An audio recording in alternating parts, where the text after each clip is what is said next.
നീ വാടാ. നീ കണ്ടാ നിന്റെ തളയുടെ സ്വഭാവം?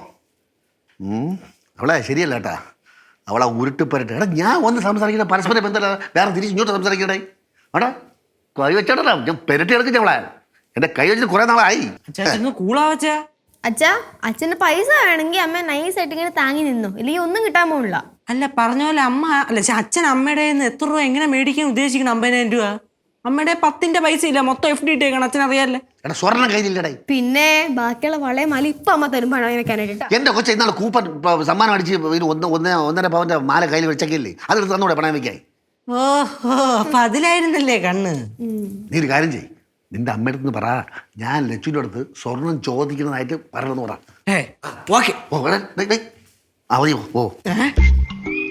ഞാൻ ഒരു കാര്യം ചോദിക്കട്ടെ, നിന്റെ തള്ള ഞാൻ ഡിവോഴ്സ് ചെയ്യട്ടാ?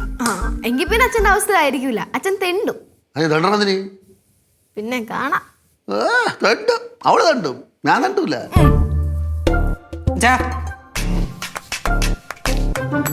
ലച്ചുവിനെ വിളിച്ചായിരുന്നോ? ലച്ചുവിനെ വിളിച്ചായിരുന്നോ? അല്ല, ഇവിടെ ലച്ചുവിന്റെ സ്വർണത്തെ പറ്റി ഡിസ്കസ് ചെയ്തു എന്നൊക്കെ കേട്ടായിരുന്നു. എടാ ലച്ചുവിന്റെ സ്വർണ്ണം ലച്ചുവിന് കൊള്ളാടേ, എനിക്കെന്താണേ? പിന്നെ ഞാൻ എൻ്റെ കൊച്ചിൻ്റെ അടുത്ത് ചോദിച്ചാൽ ഒരു പിടി സ്വർണം വാരി തരും. കാരണം അവർക്ക് അത്രയും ജീവനാണ്. എൻ്റെ വിഷം അറിയാവുന്ന ഒരേ ഒരു കൊച്ചു അത് മാത്രം. എന്താ പിന്നെ ആ വഴിക്ക് ചിന്തിക്കാം അല്ലേ? ആ വഴിക്ക് ചിന്തിക്കാം. പക്ഷേ ഞാൻ ഇടപെടില്ല, നിങ്ങൾ തന്നെ ചോദിച്ചോണം. എനിക്ക് നാണക്കേടാ. പിന്നെ നിങ്ങൾക്ക് വേണമെങ്കിൽ മറ്റേ ജനാർദ്ദൻ ചേട്ടൻ്റെ അടുത്തോ സിദ്ധുവിൻ്റെ അടുത്തോ സിദ്ധുവിൻ്റെ അമ്മയെടുത്തോ എങ്ങനെ വേണമെങ്കിലും ചോദിക്കാം. നിങ്ങൾക്ക് നാണോ മാനമൊന്നും ഇല്ലല്ലോ, പച്ചയായ മനുഷ്യനല്ലേ. എടീ എനിക്ക് എൻ്റെ ആവശ്യമൊന്നുമില്ലടേ. മനസ്സ് വെച്ചാൽ പൈസ കിട്ടും. ആര് മനസ്സ് വെച്ചാൽ? ആര് മനസ്സ് വെച്ചാലും കിട്ടും. സത്യം പറഞ്ഞാൽ ഞാൻ അച്ഛൻ്റെ അടുത്ത് കുറച്ച് കടം ചോദിക്കാൻ നിൽക്കായിരുന്നു. പക്ഷെ അച്ഛൻ ടൈറ്റിലാണെന്ന് അറിഞ്ഞ സ്ഥിതിക്ക് ഇപ്പൊ എനിക്ക് ആരത്ത് ചോദിക്കുന്നത് തന്നെ 10 ചക്ര ഇല്ലാത്തതിന്റെ വിഷമം മനസ്സിലായപ്പോ? മനസ്സിലായ? എടാ ലക്ഷങ്ങൾ കൈവരേണ്ടടാ ഈ ജോലിക്ക്. ഇതാ പോയി, പക്ഷെ പോയി. അച്ഛന് നന്നാവാൻ വിധിയില്ലടാ. അതാണ് ഞാനും ഇടയ്ക്ക് ചിന്തിക്കലുണ്ട്. നിങ്ങൾ കുറെ കാലം കൊണ്ട് നിങ്ങളിങ്ങനെ ജോലി ചെയ്തുകൊണ്ടേ ഇരിക്കുകയാണ്. എന്ത് രക്ഷപ്പെടാത്തത്? എപ്പോഴും ചിന്തിക്കാറുള്ള ഒരു കാര്യമാണ്. എനിക്കും നവാസങ്ങൾ അച്ഛനും കട്ടി ഉണ്ടാക്കി വെച്ചിട്ടുണ്ടാവും അല്ലേ? നവാസ് കുറെ ഉണ്ടാക്കിയടാ. ഇവിടെ എറണാകുളത്തിന് 2 ഫ്ലാറ്റ് ഉണ്ട്, പിന്നെ ബാംഗ്ലൂർ അപ്പാർട്ട്മെന്റ് ഉണ്ട്, പിന്നെ ഡൽഹിയിൽ മറ്റേ പാർലമെന്റ് തൊട്ടടുത്ത് തന്നെ അവന് 3 ഏക്കർ സ്ഥലമുണ്ട്. എനിക്ക് പാടായിരുന്നു. ശരിയാണ്. ഞാനെന്തിനാ ഇവിടെ നിൽക്കണേ?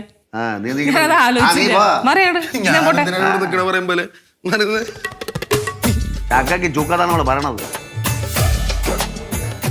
കണ്ട, ഞാൻ ഇവിടെ പൈസയ്ക്ക് വേണ്ടി കിടന്ന് പിടങ്ങിന്. അപ്പോഴും ആ മാലയുടെ കാര്യം അവള് പറഞ്ഞാ അല്ലെങ്കിൽ പറ ബാലു മാല ഇരിക്കുകയാണ്, പൈസയ്ക്ക് അത്യാവശ്യമല്ലേ, എടുത്ത് പണയം വെക്കി. പറഞ്ഞാള് പറയൂല. ഞാനിപ്പോയിക്കണോടെ ഇതൊക്കെ.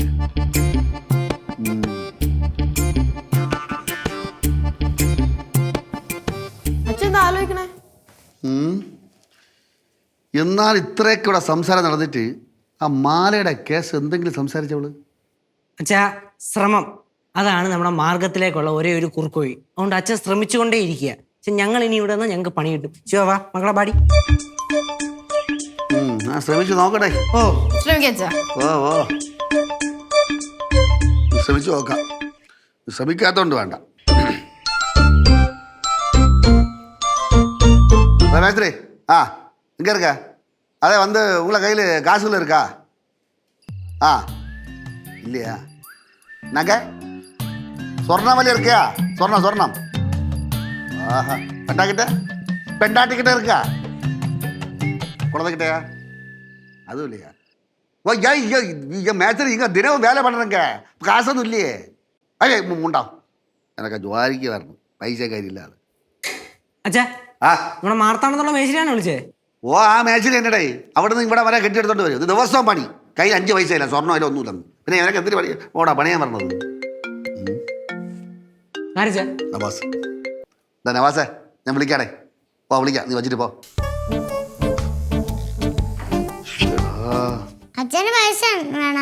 എന്താ കയ്യിലുണ്ടാ? ഇപ്പൊ എടുത്ത് വച്ചേര്. അച്ഛൻ എന്തെങ്കിലും അത്യാവശ്യം വന്നാൽ നാട്ടിൽ നടന്ന് തണ്ടണം. ഞാൻ ചവച്ചരച്ച് തിന്നും. അല്ല അവനെ കിന്നാര ചോദിക്കാൻ വേണ്ടിയിരിക്കുന്നു. അല്ല, കൂടെ ജോലി ചെയ്യുന്നവരുടെ അടുത്ത് പൈസ ചോദിച്ചായിരുന്നോ? എല്ലായിടത്തും ഉണ്ടോ? കൂടെ ജോലി ചെയ്യുന്നിടത്ത് പൈസ ചോദിച്ചായിരുന്നോ? കിട്ടുമല്ലോ. അവനൊക്കെ ഇരിക്കട്ടെ കീരാവത്ത്. നീ വാതിയില്ല ഒന്ന്. ഓ ശരി. എന്ത് വേലു? എന്തെങ്കിലും എടുത്ത് അഡ്ജസ്റ്റ് ചെയ്ത് വെച്ചാൽ കറക്റ്റ് സമയത്ത് എടുത്തു തരാം. ഇത് ഷുവർ കേസാണ്. എന്തെങ്കിലും അഡ്ജസ്റ്റ് ചെയ്യാൻ വേണ്ടേ? എന്നാലല്ലേ തരാൻ പറ്റുള്ളൂ.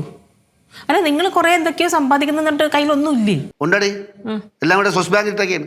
എന്നാ പിന്നെ അവിടെ കിടക്കട്ടെ, എടുക്കണ്ട. അതെ, ആ സുരേന്ദ്രനെ വിളിച്ചെങ്കിലേ അവന്റെ ഭാര്യയെ കൈ കിടക്കണ സ്വർണ്ണം എടുത്ത് തന്ന് ഞാൻ പണയം വെച്ച് പൈസ ഉണ്ടാക്കിയാണ്. ഇത് ഞാൻ ആലോചിച്ചൊരു കാര്യമാണ്. എന്നാ ചോദിക്കായിരുന്നില്ലേ? തരും. അമ്മ എന്തോന്നമ്മ പറയണത്? ചിറ്റപ്പനൊക്കെ വിളിച്ചു ചോദിക്കുന്നത് ഭയങ്കര നാണക്കേടാ. അതൊന്നും വേണ്ട അച്ഛാ, ശരിയാവില്ല. ഇടേ, നമുക്കൊരു പ്രശ്നം വരുമ്പോൾ നമുക്കുള്ളിൽ ആൾക്കാർ തന്നെ പ്രശ്നം സോൾവ് ചെയ്യണോടെ. അതിവിടെ ആരും ഇല്ലല്ലേ? അതുകൊണ്ടാ നമ്മളതിനെ അനുഭവിക്കണം, അത്രേ ഉള്ളൂ. പിന്നെ വേറൊരു വഴി ഇല്ലെങ്കിൽ വേറെ വഴി ഇല്ലെങ്കിൽ നമുക്ക് അല്ലേ? അതെ, അതിന് നമ്മളതിൽ വേറെ വഴിയൊന്നും ഇല്ലല്ലോ. അല്ല, ആലോചിച്ചാൽ കിട്ടും. അങ്ങനെ ആലോചിച്ചാൽ കിട്ടുന്നതാണോ ബാലു പൈസ? നിനക്ക് വേറെ പണിയൊന്നുമില്ലേ അടുക്കളയിൽ? പണി വാ. ഞാൻ പോകാൻ പോയപ്പോഴല്ലേ നിങ്ങൾ എന്നെ തിരിച്ചു വിളിച്ചത്? അല്ല അമ്മ, നമുക്ക് നമ്മുടെ സുഷന്മാരുടെ അടുത്ത് നിന്ന് ചോദിച്ചു നോക്കിയല്ലേ? ഞാൻ ഈ കാര്യം ആലോചിച്ചതാടാ. ബാലു പൈസക്ക് ഇങ്ങനെ ബുദ്ധിമുട്ടുണ്ടപ്പോൾ ഞാൻ ഇത് ആലോചിച്ചു. പക്ഷേ സുഷമ എന്നെ ഇന്നലെ വിളിച്ചിട്ട് ചോദിച്ചു കുറച്ച് കാശ് അത്യാവശ്യമുണ്ട്, തരാൻ പറ്റുമെന്ന്. അപ്പം എൻ്റെ ഇല്ലല്ലോ. അപ്പോൾ ഞാൻ അവളുടെ അടുത്ത് ഇല്ലെന്ന് പറയുകയും ചെയ്തു. അപ്പോൾ പിന്നെ ഞാൻ അവളുടെ അടുത്ത് വിളിച്ചിട്ട് ഞാൻ എങ്ങനെയാണ് കാശ് ചോദിക്കണം? അപ്പൊ പിന്നെ ആ വഴി അടച്ച് എന്ത്? ഒന്നുമില്ല. ഇപ്പൊ എന്തൊരു വഴി? നല്ലതുപോലെ ഇരുന്നൊന്ന് ആലോചിച്ച് എന്തെങ്കിലും ഒരു വഴി കാണാണ്ടിരിക്കില്ല. എടാ, ഒന്ന് ആലോചിക്കാൻ ഹെൽപ്പ് ചെയ്ത് കൊടുക്കടാ, വായി നോക്കിക്കണ്ട്.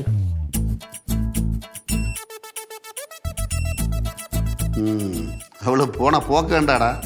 എടാ, നമുക്ക് ആ സ്വർണ്ണ മാലയുടെ കാര്യം എന്തെങ്കിലും സംസാരിച്ചടാ? അവള് സംസാരിച്ചാ? അത് അച്ഛൻ്റെ തന്നാ പിന്നെ തിരിച്ചു കിട്ടൂലെന്നറിയാം.